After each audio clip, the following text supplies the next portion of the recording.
Shartimus Prime, Shartimus Prime. Reading comics, toys are hella sick, hella whacking it. Taking bad hits, taking bad shit. Shartimus, subscribe.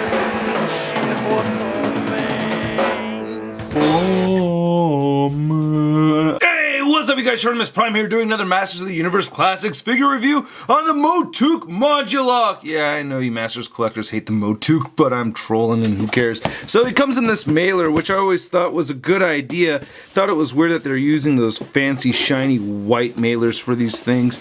And I picked this up at Comic and Figure Addicts, so I got a pretty good deal on this. Not too bad. You know, if you mention Shartimus Prime, you get 10%, just so you know. And there, look, and there's the packaging right there. That's the real packaging for Modulok. Now, there's a little story behind this Modulok figure. I got to interview Scott Knightlick from Mattel, and while we were going through the interview, I asked him, hey, can you put the head in the butt? Because he's come with all these interchangeable parts. And then Pixel Dan got to interview Scott Knightlick over at New York Toy Fair, and then I whispered over to Pixel Dan's ear. I was like, hey, make sure you ask him to put the head in the butt.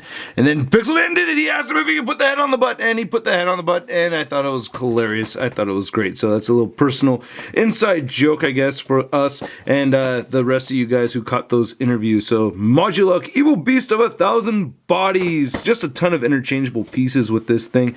Looks like a lot of fun. I'm excited for it. I'm not huge on the Masters of the Universe Classics, but you know, I do like some cool figures, and they do make some really cool figures. So here's some other figures from the line. Rattler is actually the only one I have out of these over here. And then you get this bio on Modulok, and if you want to read about Modulok, you can pause it now. And we get this little G1 picture of Modulok right over there, and then all these, hey, there's Pixel Dan's Mosquitor. So anyway, let's get to the figure and crack this thing open. One thing I want to mention is that while you open this thing, you really have to tear through it. There's no real easy way to get this thing open, but if you're lucky, you can keep it intact like I did right over here, so that still looks pretty good because I like the packaging of it. Look at it, all these parts that come with this guy. Woo-wee. That looks awesome. So here's Modulok all put together with all of the pieces that came in the packaging minus one. We have one extra tail over here, which there are no more ports for it to plug into, but this is everything. He comes with 6 legs, he comes with 4 arms with hands, he comes with 2 heads, he comes with 3 separate appendage ports right over here so that you could plug in 2 heads and then 2 arms. He comes with these 2 tail pieces. One of them comes with leg ports, and there's this mid-thorax section right over here that is for adding more ports. So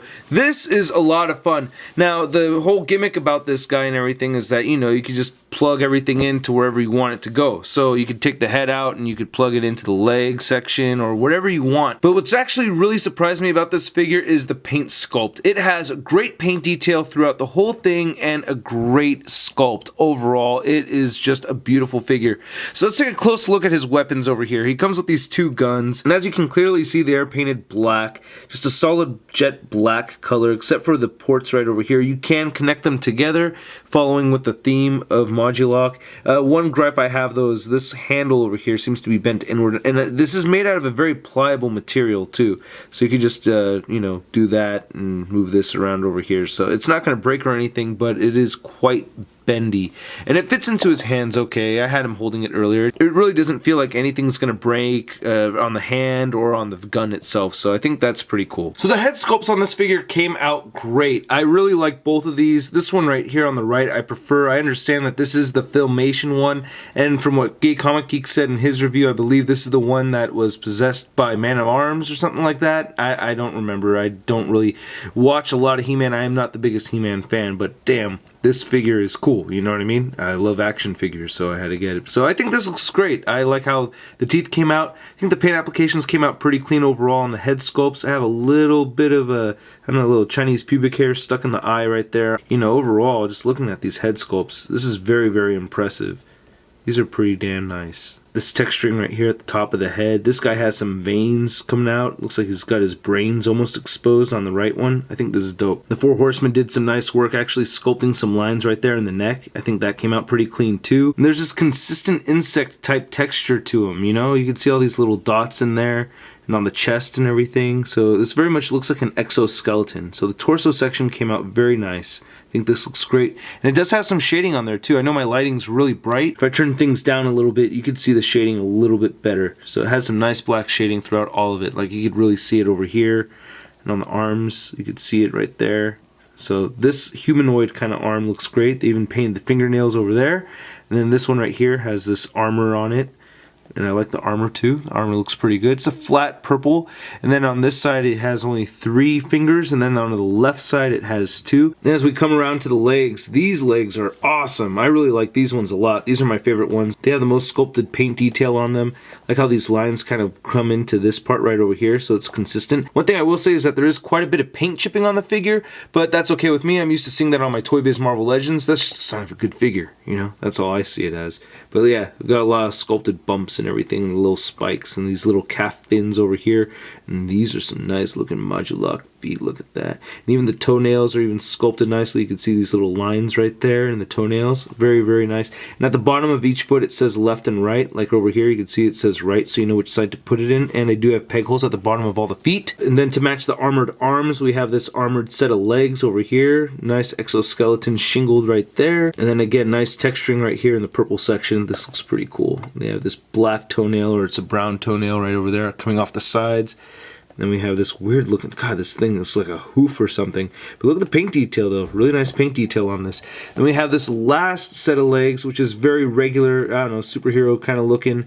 And nice paint shading throughout. It has these bright green knee pads, and then the bright green right here on the boot. It looks like he's got boots on or something. And again, peg holes at the bottom of the feet, and there's the R, so you can see it's the right side. And same thing with this one too, peg hole right there, and then the right. As we look at the thorax and the abdomen and everything, you can see all the sculpted bumps and the line work and nice paint shading. Then looking at the bottom of this thing, there's no real detail coming right over here. This does have some line work going on.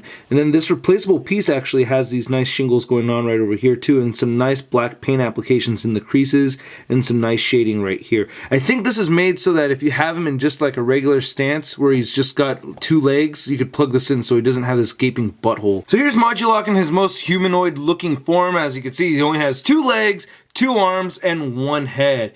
To get an idea what I'm talking about over here, it's like, you know, because there's that big gaping port in his butt section. So instead, you get this little tail thing, and then, oh wait, no, that's a head in the butt. Okay, there you go. Yeah, so that's how he's supposed to look. I think that's why they included this in here, or it may be some G1 MOTUC thing that they have going on that I don't really understand because I'm not really that familiar with it. I think it does look better though with him having this plugged in here. I do know in the original cartoon though, he's supposed to have 3 sets of legs. There is supposed to be a 3rd leg for him to stand on that's a regular leg like this, but instead, you know, you have to plug in one of these strange legs that looks just a little different. So I guess this is how he looked like in the cartoon back in the day, and you have to buy 2 Moduloks if you want to make it cartoon accurate, which I think is kind of a bummer. I guess, like, you know, with all this stuff thrown in here, they could have added 1 more leg, at least just 1 more regular leg like this, so you can make it look like the cartoon. Or did the cartoon have these legs right here? I don't know. But while everything's unplugged from the back, I wanted to take a look at the detail right here. I like how they added this purple detail on his back. Nice shimmery purple fading right through the middle of his back over there. I didn't notice that earlier, and I just think it looks really cool. So the articulation on this figure is spectacular. I like it a lot. Unfortunately, he does not have a neck hinge so that he can look up.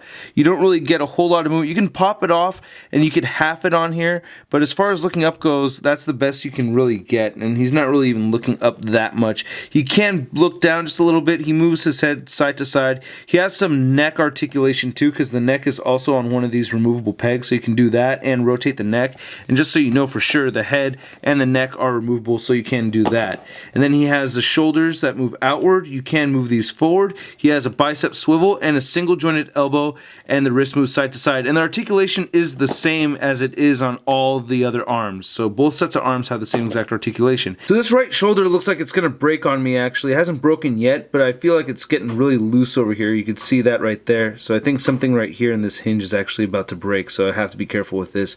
I recommend grabbing by here instead of pulling from down here, you know what I mean? He also has an ab crunch. Due to this little V shape right here, it can't move down more than that, so that's as much as it crunches forward. It can move back more so. He has a waist swivel. He also has these great hip joints over here that actually shift up and down. It reminds me of an SH Figure Arts figure, how it shifts up and down over here, and you can move the legs outward, going all the way up like that if you want to. You can get them to kick forward. He has an upper thigh swivel and a single jointed knee. He rotates below the knee. Ankles move down, up, and a beautiful ankle pivot. That is a big seller for me, man. This ankle pivot is awesome. It reminds me of old school Toy Biz hinges right here. You know, it's different than how they do it now. So I think that is awesome. So same articulation on all 3 sets of legs. They're exactly the same. You just pop this out and pop that out right there.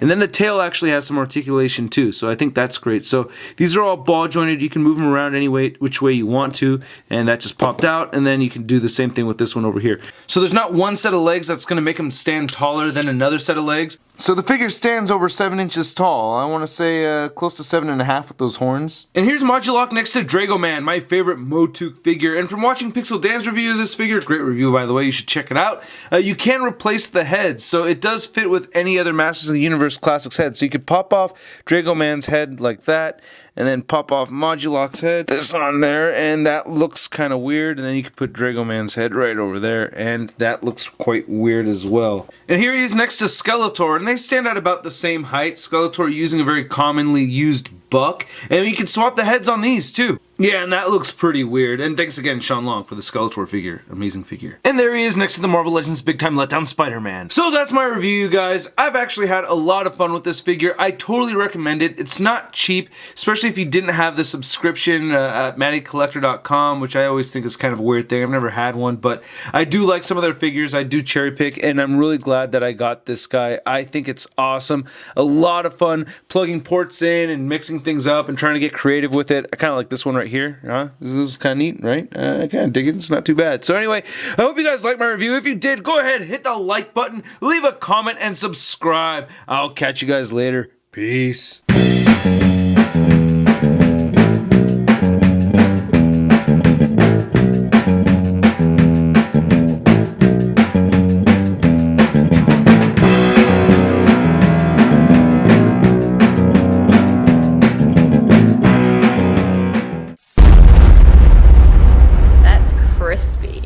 And remember, kids, don't be afraid to stick that head in the butt.